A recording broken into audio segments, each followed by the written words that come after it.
All right, guys. Thank you for hanging in there. Sorry about that. Little technical difficulties with the canine sitting on a power cord. All right, so I'm going to start the story over with the last Who Does That. Yes, absolutely. Story comes out of Miami Beach, Florida. Police in Miami Beach say a homeless man broke into a car, stole a credit card, then tried to use it to buy a beer from the same bartender that the credit card belonged to that he just stole from.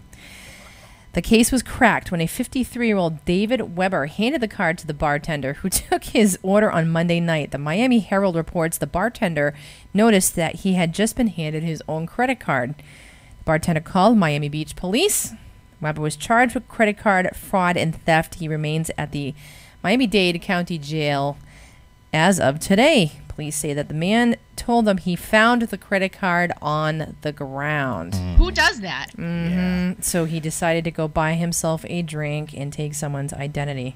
Total dumbass. He looks like a dumbass. Who does that? I mean, seriously, who finds a credit card and then what are the chances of walking up to the guy you just took the credit card from and then presenting him the credit card? That's stupid. That's stupid. It's freaking priceless. I mean, seriously, that's I don't know. He would be better off if he had just gone on a shopping spree at Macy's. Nobody else would have known that that wasn't the right guy. So I'm actually going to throw in a fourth Who Does That tonight. We're going to change things up a little bit.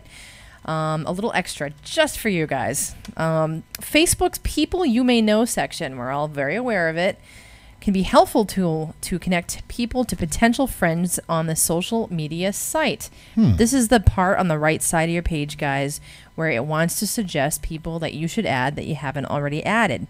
Suggestions normally point you to someone that you used to know or friends of friends that you may want to connect with. May. But what is the one thing you probably don't want to do, Shannon? You probably... the suggestions do not normally display photos of your husband's other wife. Yeah, you heard that right, folks. You heard that right. That's what happened to Eleanor Falk, the first wife of Tacoma, Washington resident Alan Falk, who was still married to Alan Falk, recently changed his last name to O'Neill and married Terry Wyatt. Jesus, wow. When People You May Know recommended that she add Alan's new wife, she discovered all of this information. Terry's profile picture, the one that had been suggested to Eleanor, his current wife, depicted Terry and O'Neill dressed up in evening attire, standing in front of a wedding cake. A dead giveaway that O'Neill had found himself another wife. The only problem was, still had the other wife. Eleanor contacted authorities who charged O'Neill with one count of bigamy. They had been married since 2001, but O'Neill moved out in 2009. His attorney says that the client had trusted a neighbor to file his paperwork for the divorce from his first wife, but the neighbor never filed the paperwork, and O'Neill did not follow up to make sure the file had taken place. Oh my God, that is about as brilliant as stealing someone's credit card and buying a drink with it. No shit. O'Neill's lawyers also said that his client is extremely embarrassed and remorseful. You think? Who is on unpaid leave from his job as a corrections officer, saying, "I've never done anything intentionally wrong in my life." Oh, my. He didn't even go to court in front of a judge to say you're officially divorced. And the dude goes and gets married and has no idea? The guy pled guilty to the bigamy charge, will serve a year of probation. Ooh, big whoop. His second marriage has been annulled as he moves on with the divorce from Eleanor. So that lady dumped his ass. Well, good. Surprisingly, she wrote a letter to the court in support of O'Neill, saying he just made a bad decision that hurt a few people's feelings and brought embarrassment to himself. Eleanor also stated that she felt O'Neill had suffered enough because of all the media coverage of the case. And now you have a little bit more, Mr. Falk. Who does that? Oh, yeah. All right. And I do have two honorary Who Does That stories that do not require paperwork. I would like to give an honorary mention to Katie and Becca Boyd, who last week bought an adorable little white puppy named Loki. Loki, the little boy puppy, only a couple months old, goes to the vet the very next day. There is a Facebook post up there telling people that Loki's name has been changed to Avalon because Avalon does not have a pecker. It is a vagina. Okay. They were unaware that they bought a female dog and thought that the little puppy vagina was really a pecker. All right. Last honorable mention goes out to Wesley Rester, who just learned yesterday that you are supposed to wear SPF or undergarments during tanning on the private parts, and learned the hard way because there were no notifications of posters posted up in the tanning salon warning him otherwise. So Wesley, enjoy your bottle of aloe tonight. We love you. Okay. Wow. All set. All right, guys, coming up next, bluesman Ken Tucker joins us here live on Real Time. Stick around, guys. You're watching Real Time here on Pair Rock TV.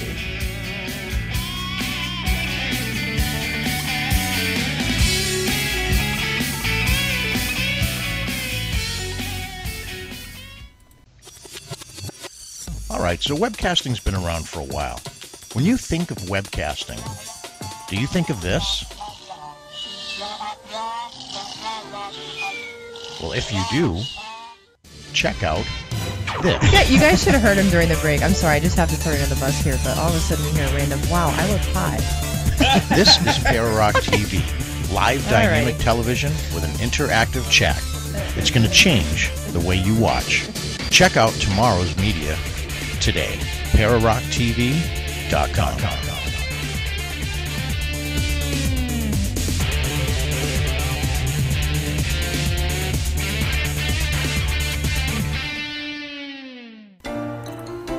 The show is brought to you in part by Shan Cakes, fondant cakes, buttercream cakes, and cupcakes for any occasion. Yummy and delicious signature cupcakes only found at Shan Cakes, 31 Middle Street, Leominster, Mass. Visit them online at www.shancakes.com or call them today at 978-840-4343.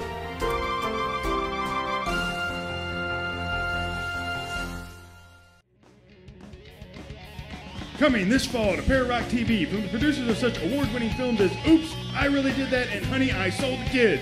Bill TV live from Louisville, Kentucky, starring Sean Burton, formerly McLovin, and his new sidekick, Kat. Just a pretty face. Bringing you all the latest that the Bill has to offer, from music and entertainment to movies and arts, highlighting some of Louisville's best places to eat or just hang out with good friends. Want to know the latest happenings in the Bill? Then keep it locked right here to Pair Rock TV. Bill TV, coming this fall. Hey everyone, this is Scott Rockenfield from Queensryche, and you're watching Terror Rock TV.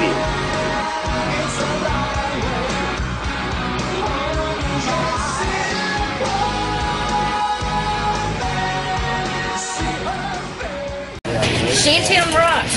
Shantown rocks! Shantown rocks! Shantown rocks! Shantown rocks! Shantown rocks! Shantown rocks! Catman, Shantown totally rocks! Carl Lawson and Shantown rocks! Shantown rocks!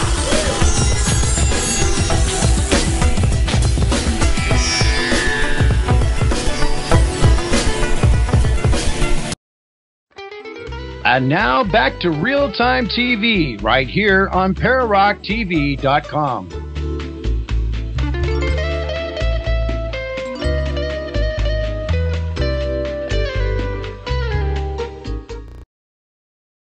All right, guys, welcome back to Real Time TV. And as advertised, joining us tonight all the way from Terre Haute, Indiana, our buddy Ken Tucker. How you doing, Ken? Ken.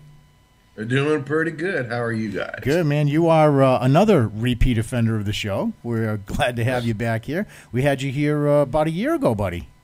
Yeah. And you've been a busy guy. It was fun then, too.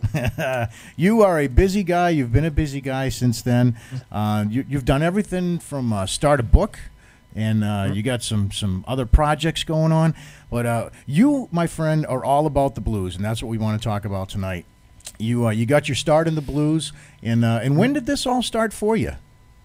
Well, I actually, the first time I was exposed to real blues music was when I had a choice. My dad offered to take me to the Demolition Derby or to see the Blues Brothers movie. And it was just something, he said, you know, there's a demo derby going on town, or the Blues Brothers movie is out. And I thought, let's go see the Blues Brothers movie. I don't really relish the idea of seeing a bunch of cars banging each other. I guess I was a strange kid, because most kids would just jump on that one. Oh, yeah. And, of course, my dad, not being my dad, if you remember meeting my dad. I do. He is not the Demolition Derby type. So he was very relieved with my choice. And we went to see the Blues Brothers movie, and I was enthralled from the minute it started. And the first song I remember hearing was "She Caught the Katy," as the Elwood Blues is leaving the prison. That's the song "She Caught the Katy," and I just dug everything that was going on there. And from that moment on, I just knew what I wanted to do. And so I did have a guitar at home that I borrowed from my Boy Scout buddy Brian Crasher. And of course, he had 3 guitars at home, and I said, "Can I borrow one?" He gave me the one that didn't work, but that didn't matter to me. It had strings on it, and that's really all I cared about at the time. I just wanted to, make noise. And but I became a student of the blues. My brother, my older brother, was an audiophile, and he had the big stereo system, and he'd get records every week. He'd bring home like John Mayall's Blues Breakers, or Eric Clapton, or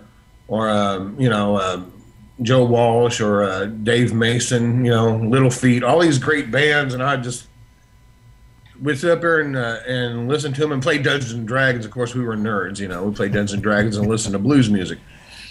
And but I just didn't care about the '80s pop music. I thought it was way too sterile, way too programmed.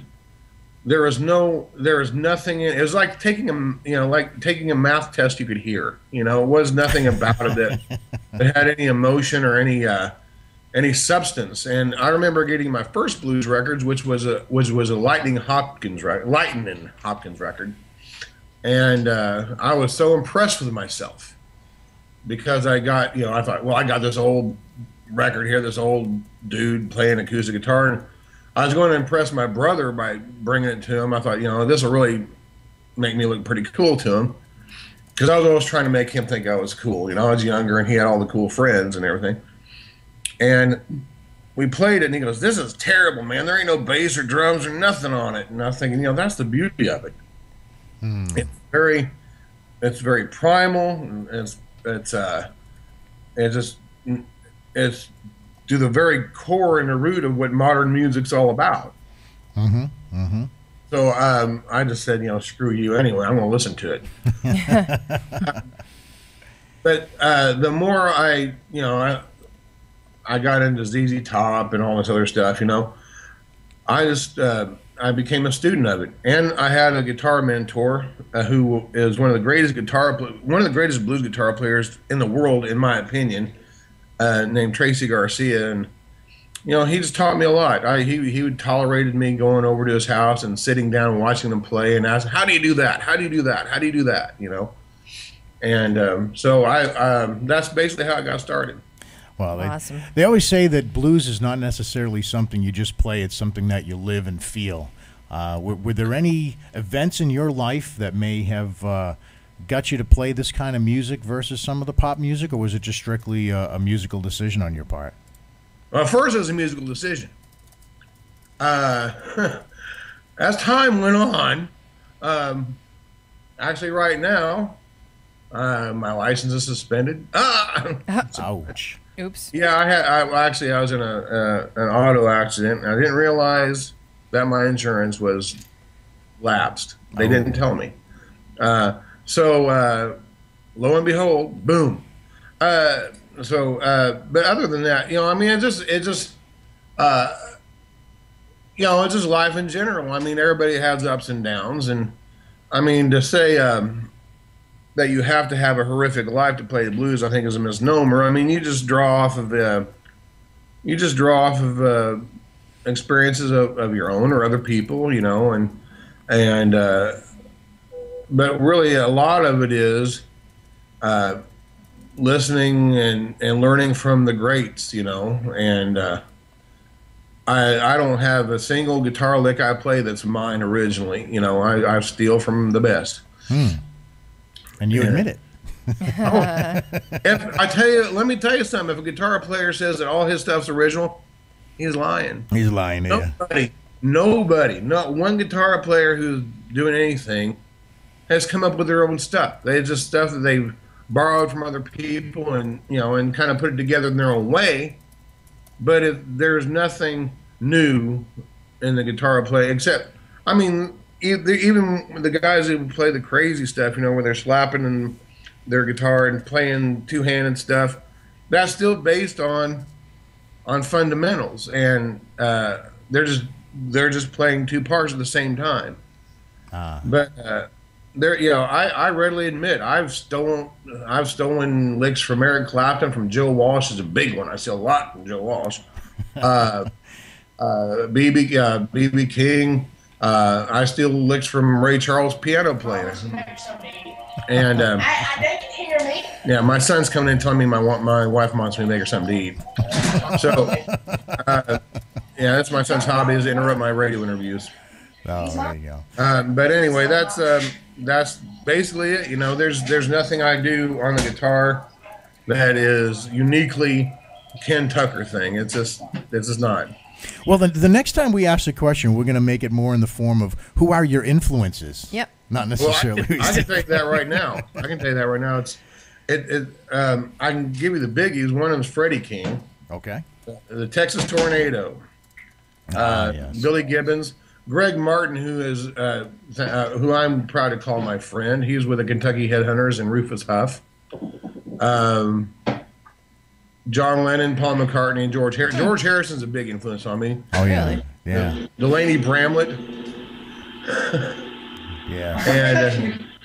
And Delaney Bramlett was one of those guys who was famous to the famous people. Not a lot of non-musicians knew him, but like George Harrison learned how to play slide guitar off of Delaney Bramlett. Eric Clapton left Cream and went to Delaney to ask Delaney if he could join his band. Which a lot of people probably didn't know, Now, Yeah.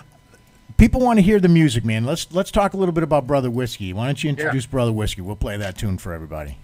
All right. Brother Whiskey, I wrote just, honestly, I kind of wrote out of boredom. But, I mean, I had this cool, I thought I had a chord progression was really cool.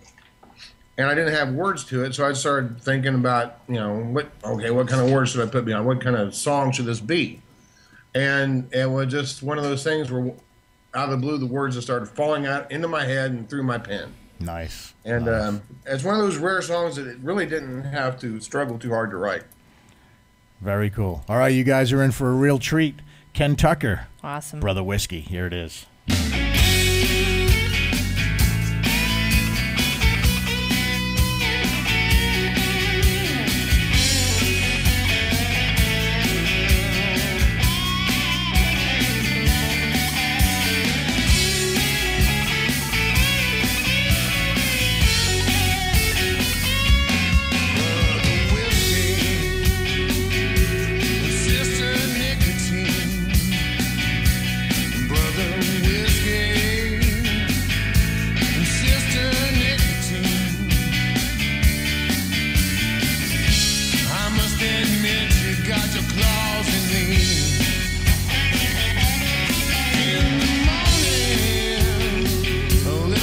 Starts my day.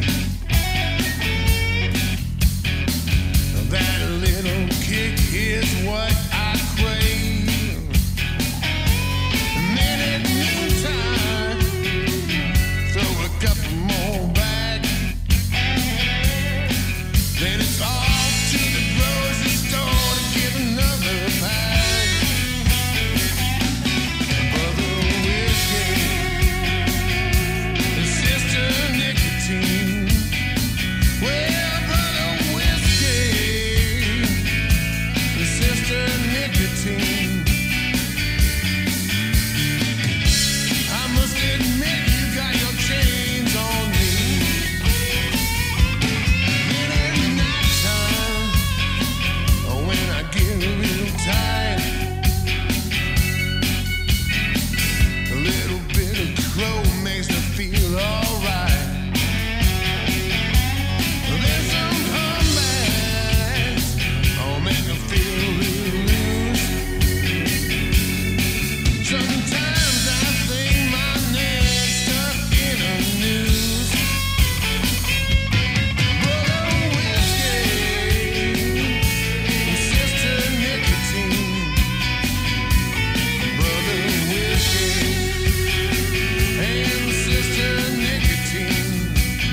put it all behind.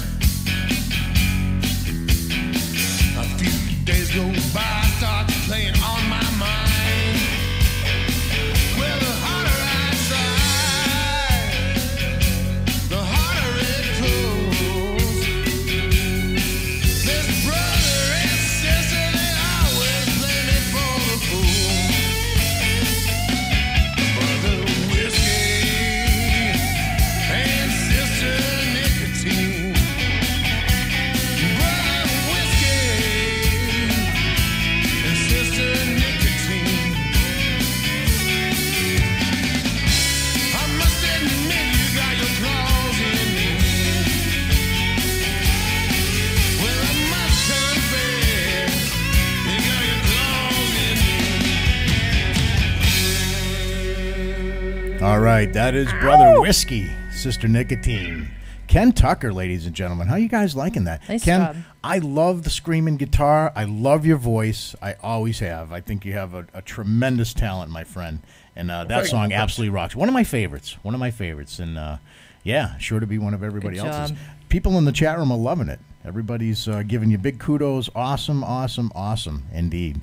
And you're a busy guy. I know we only got like 7 minutes left in the show here. I want to play a little bit more of your music, but you also have a lot of stuff going on. You're writing a book. You're planning a trip to England. You got a new CD coming out.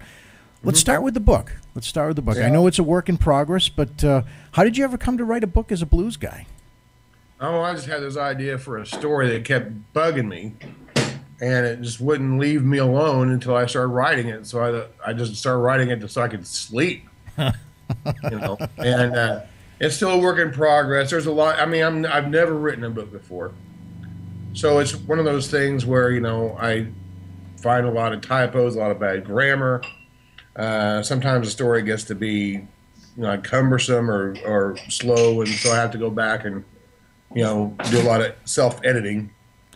Yes. But it's still kind of just plugging along. Excellent. Excellent.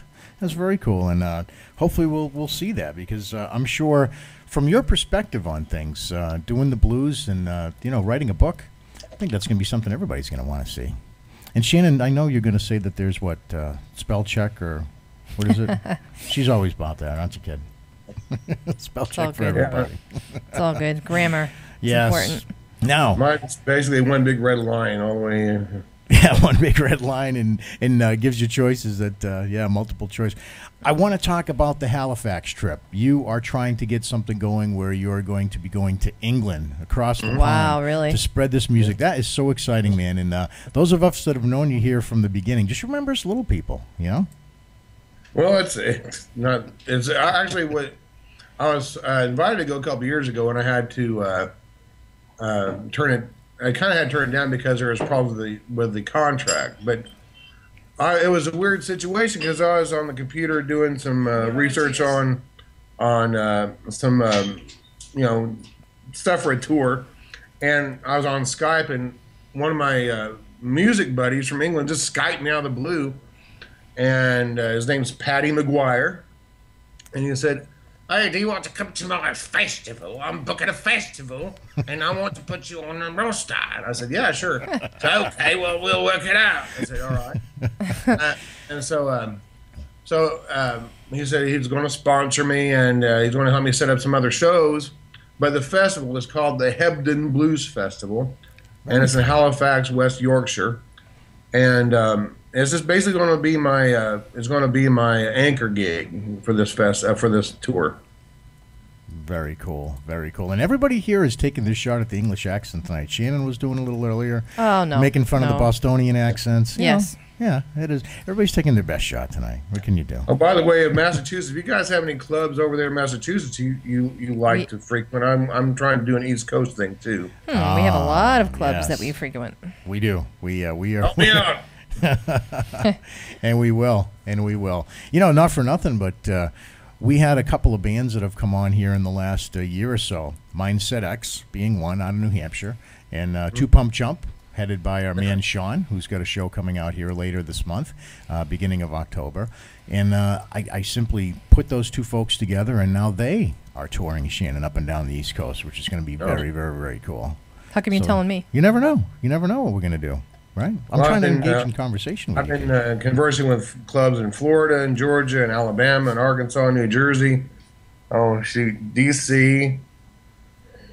Wow. Pennsylvania. I got invited out to Philadelphia in November, and I'll probably end up playing there and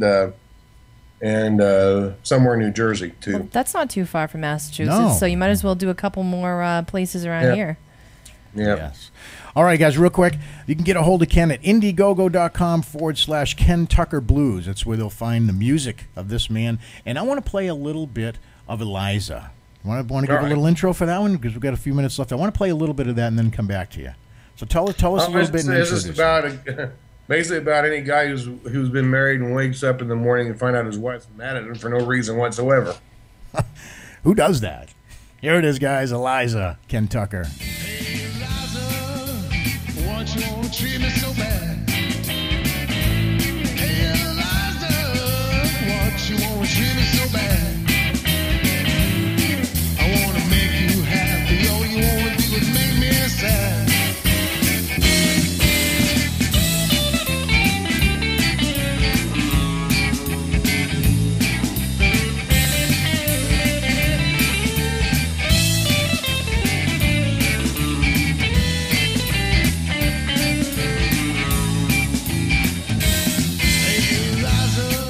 Oh, yeah. Ken, I tell you, I could listen to that stuff all night long, my friend. I love your music. It makes me want to party. It makes me want to drink heavily, hang out with my friends, and just enjoy tunes because you bring it, buddy. You bring it every single song, and I love what you do. Well, thank you. And I had a great producer. I can't cut him short there. Tim Bashong at T-Bush Record Plant is an amazing record producer. Well, that's what it takes. You know, people realize that you can't do it on your own. I mean, sometimes there's a lot of talented people out there, but to have the right people surrounding you, not only putting your music together, but helping you market your music is also a very, very important thing, isn't it, my friend? Oh, yeah. You got to have, my record label does a good job with the distribution and radio. And, you know, if it wasn't for my record label, by the way, it's Benevolent Blues Records, benevolentbluesrecords.com. And but without Tim and Dylan behind me, there's no way I would be anywhere outside of this little stinkhole I live in. Well, we're hoping to get you all over this great land of ours, spreading your music and all of your talent. Ken Tucker, ladies and gentlemen, has been our guest. Indiegogo.com/KenTuckerBlues is where you'll find him. And guys, stick around because coming up next, it's the Paranormal Revolution with Eric Singleton and Sean Litton. On behalf of myself and Shannon Sylvia, our guest Ken Tucker, I want to thank you guys all for joining us. And until next time, guys, keep it real.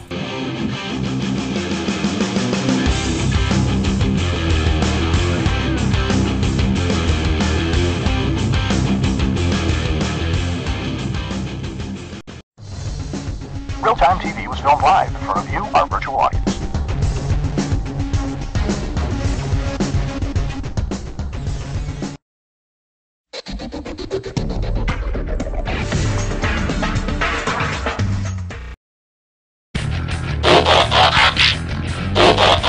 This is Para Rock TV.